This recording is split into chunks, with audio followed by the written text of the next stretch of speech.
বাহ বাহ বাহ বাহ।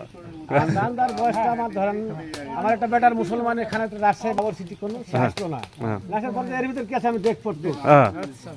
ও মানে ইতিহাস। হ্যাঁ ইতিহাস তখন আস্তে আস্তে পাড়াতে কাজ শুরু করলো করতে করতে আপনি কত দূর এলাকালি আপনি রান্না করেন? আমি চাপাই গেছি, দামপুরে হাট গেছি, তারপরে আপনার চারঘাট বাগা, তারপরে কালীগঞ্জ, দুর্গাপুর গোটা থানার ধরেন কালীগঞ্জ কি মানে নরসিংদী কালীগঞ্জ না, নাকি? এই যে আমার এই দুর্গাপুর কালীগঞ্জ।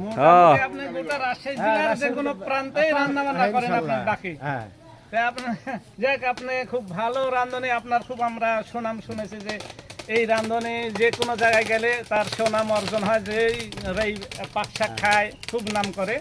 সেই জন্যই আপনাকে আমরা ডেকেছি আপনার এখানে। দোয়ার লাগি আমি এই রান্না বান্না করি, যাক, আপনি আপনি- ভালো বলেন তো আমি আসি। ইনশাআল্লাহ, হ্যাঁ ভাজা মাংস হয়। ভাজা মাংস হয় না? আল্লাহ আরো চয়েস দেয়, আপনি ঠিক আছে আপনার দোয়া আছে। ভালোভাবে আপনি চালাই যান, আচ্ছা যাতে মানুষেরও একটা মানুষের লোকজন খাওয়াবি, আত্মীয় স্বজন খাওয়ায়, তার এই যে আপনার রান্ধনটা ভালো হইলে তারও সুনাম, আপনারও সুনাম।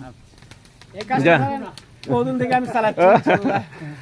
আপনার দোয়া লাগি চালাচ্ছি, আপনারা আচ্ছা আপনি কি কোনো সহযোগী আছে না আপনি একা 100?